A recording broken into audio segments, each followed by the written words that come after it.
Fridge খুলে দেখি যে ফ্রিজের মধ্যে শুধু 4 থেকে 5টি টমেটো আর একটা বেগুন আছে। তাও আবার বেগুনটা কুঁচকে কুঁচকে গেছে। দুপুরে তো সবার জন্য কিছু একটা তৈরি করতে হবে। তাই ভাবলাম এই বেগুন আর টমেটো দিয়েই মজাদার একটু ভর্তা তৈরি করে ফেলি। এই ভর্তা দিয়ে 1 প্লেট ভাত অনায়াসে খাওয়া হয়ে যাবে।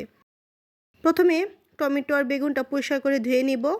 এরপর এটা কেটে নিতে হবে। প্রথমে আমি টমেটোগুলো মাঝখান দিয়ে একটা করে ফালি দিয়ে নিচ্ছি। মানে মাঝখান দিয়ে শুধু ফালি দিয়ে একটা করে কেটে নেব।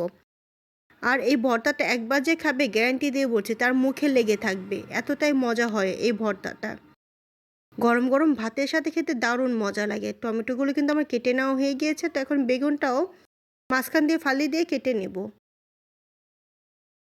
ঠিক এইভাবে করে যেভাবে আপনারা ভিডিওতে দেখতে পাচ্ছেন। আর বেগুনের ভিতরটা দেখুন এতটাই সুন্দর আছে যে বাইরে কুঁচকে গিয়েছে তো কী হয়েছে, ভিতরে কিন্তু খুব সুন্দর আছে, একটু পোকাও নেই। আর বেগুনের ভিতরটা যেন খুব তাড়াতাড়িভাবে পোড়া পোড়া হয় তার জন্য আমি হালকা করে একটু কেঁচা কেঁচা করে দিচ্ছি। আর টমেটোটাও হালকা করে একটু কেটে কেটে দিচ্ছি যাতে খুব তাড়াতাড়ি এগুলো পোড়া পোড়া হয়ে সিদ্ধ হয়ে যায়। সবগুলো একটু বলের মধ্যে নিয়ে নিয়েছি। এখন এটা লবণ আর সামান্য একটু পরিমাণ হলুদ দিয়ে খুব ভালোভাবে মাখিয়ে নিতে হবে। এখানে 1 চামচের মতো আমি হলুদ দিয়েছি।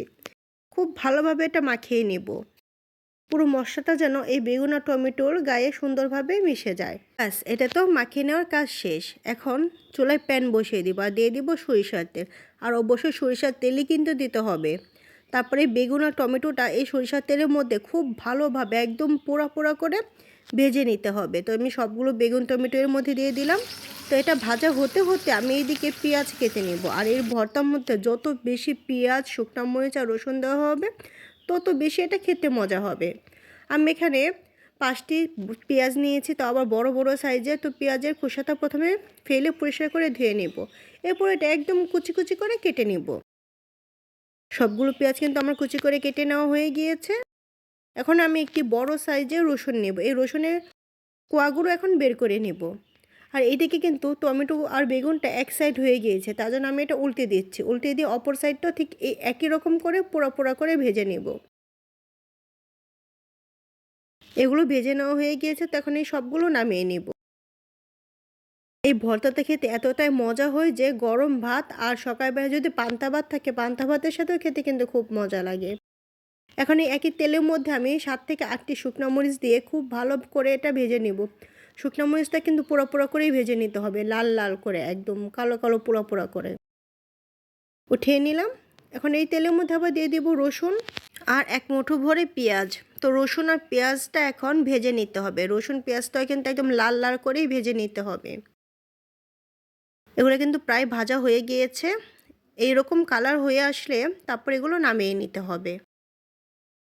আমি একটি সুন্দর মাটির প্লেটের মধ্যে সব কিছু গুছিয়ে নিয়েছি। আর শুকনো মরিচের বটাগুলো প্রথমে ফেলে নিব।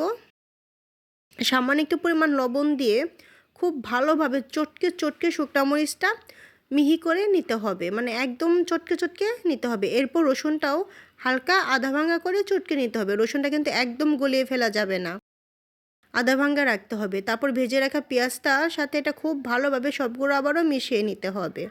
এখন এর মধ্যে দিয়ে দেব 1 মুঠো ভরে পেঁয়াজ, কাঁচা পেঁয়াজ। তো কাঁচা পেঁয়াজটা দিয়ে আবারও এটা চটকে চটকে মাখিয়ে নিব। যত বেশি চটকে মাখাবেন তত বেশি ভর্তা খেতে মজা হবে। মাখিয়ে নেওয়া হয়ে গেলে টমেটো আর বেগুনগুলো দিয়ে দিব। আর এটা দেওয়ার পরেই কিন্তু ভর্তা বানানো শেষ হয়ে যাবে না, এর মধ্যে আরও অনেক কিছু দিতে হবে। দেখতে থাকুন পুরো ভিডিওটি। এটা দিয়েও খুব ভালোভাবে চটকে মিশিয়ে দিয়ে দিব সরিষার তেল। যে এই সরিষার তেলটা ছাড়া ভর্তা তো একদমই হবে না। আমি এখানে 3 টেবিল চামচের মতো সরিষার তেল দিলাম। আর দিয়ে দিব আবারও কিছুটা পেঁয়াজ কুচি, কাঁচা পেঁয়াজটা। এটা দিয়ে আবারও খুব ভালোভাবে মিশিয়ে নেব এই ভর্তার সাথে। এখন এটা আলটু করে মিশিয়ে নিলেই হয়ে যাবে। আর দিয়ে দিব এখন ধনেপাতা।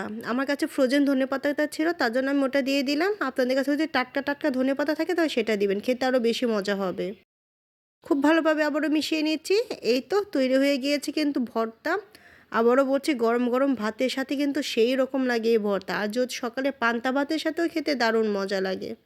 এই ভর্তাটা আমি যদি বাড়িতে বানাই 1 প্লেট ভাত সবাই এই ভর্তা দিয়ে খেয়ে ওঠে, আর কোনো কিছু প্রয়োজন হয় না।